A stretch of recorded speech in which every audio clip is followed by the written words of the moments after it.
Hey everyone, how are we going today? Good, I hope. This picture you can see here is of a 28. It's an Australian ringneck parrot and it's commonly known as a 28 for the cry it makes. It's like 28, like that.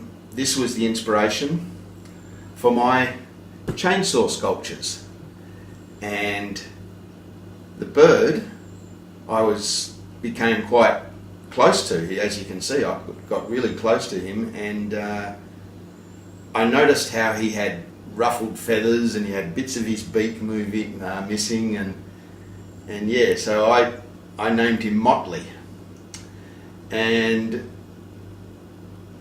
I made a sculpture of him, which you're about to see, so please enjoy.